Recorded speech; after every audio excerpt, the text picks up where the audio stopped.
And then we get this red shot and a widescreen like it's about to be a big movie or something. And the narrator says, let's take a moment to explain.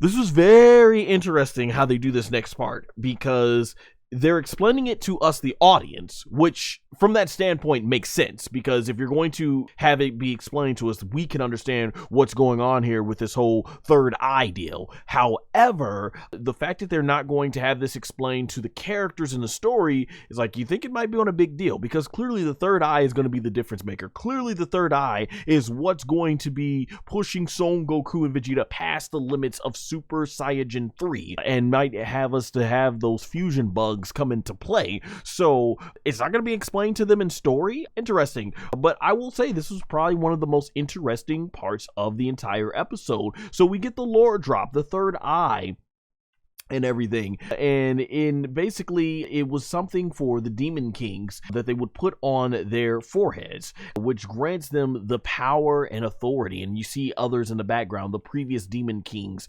having weared it, basically possessing the terrifying magic power, as it explained there in the subtitles, and with great power became a necessity, basically. And they get this cool shot right here where they grab the eyeball and this purple stuff comes out, and it basically shows how they're wearing it. As soon as they put it into their forehead, you get all this cool red aura and basically around them, and it basically makes them even more stronger power. So they get a huge power in boost from this that gives them unworldly power, so much that when it zooms out of the palace, you could see the aura oozing all over the entire first realm of the demon realm.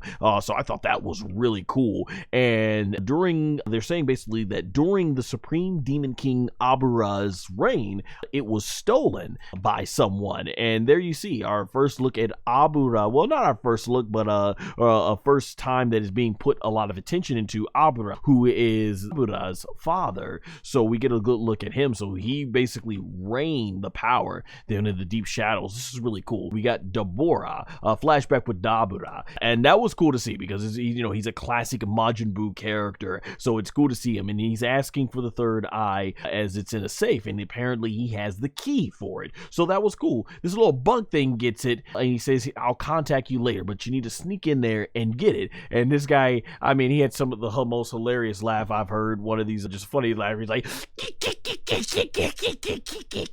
I'm like, okay, alrighty.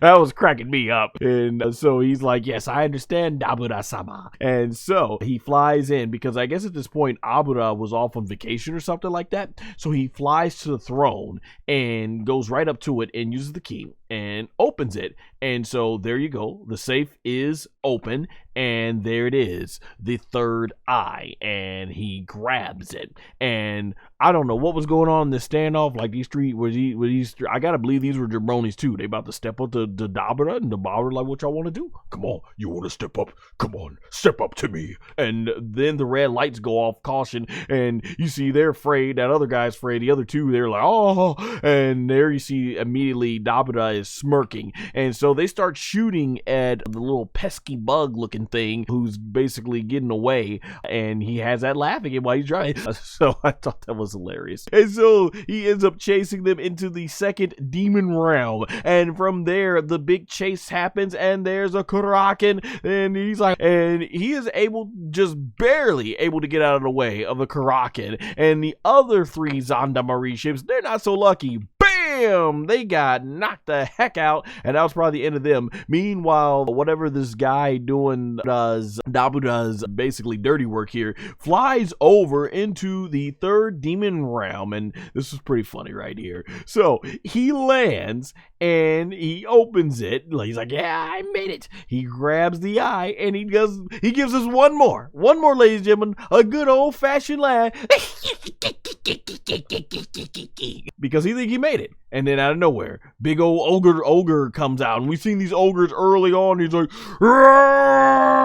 goes ahead and boom, knocks him down, and there goes the third eye, and it ends up rolling off that cliff and drops down to the ground. And meanwhile, that thing is dead, gone, and even the ogre doesn't know what to make of this. He's like, oh.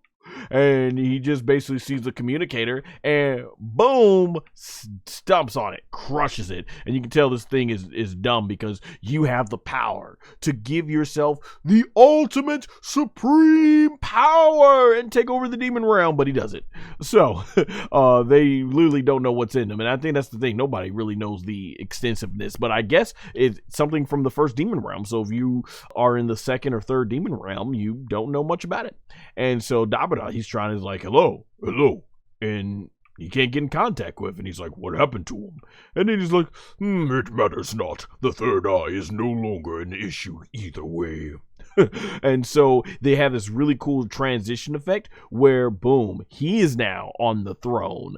And it is explained that Supreme Demon King Abura boasted absolute power, but without the third eye, he fell to his son Dabura. So that's how Dabura became the Demon King. He overthrew his father by setting up that whole thing for it to be stolen. And apparently Gomah was his right-hand man as the vice president of the demon realm. And that's crazy. So Dabura betrayed his own father. And it even goes back to the classic redrawings that we saw earlier in Dragon Ball DAIMA, where it's stating that, however, though he stole the throne, he was no match for Majin Buu. And of course, Fat Buu turned him into a big giant cookie and ate him, and that was the end of the Demon King. And Buu basically made short work of Dabura. And we go back, course, flashbacks early in the episode where Degesu basically now pledged his allegiance to Gomah because Gomah had now taken over as the Demon King. So yeah, this was pretty fascinating stuff. I really enjoyed this lore drop. And then we get basically in the third demon realm is where Hibiscus came across the third eye, and he picks it up and he's like, ooh. So what does he do? He now has the absolute ultimate supreme power of the demon realm. With such power, he can take over the entire demon realm. And what's he do? Just gonna put it into his belt buckle, and he pushes it in, and there you go. The third eye, the demon eye, the most powerful holy grail of power in the demon realm, ended up as a belt buckle. You gotta love Akira Toriyama's humor. Man, that was pretty hilarious. It just reminded me earlier how the Neo Bowl, aka Power Pole, ended up being used as a laundry pole hanger for Roshi for his underwear. Oh my gosh, this was great stuff.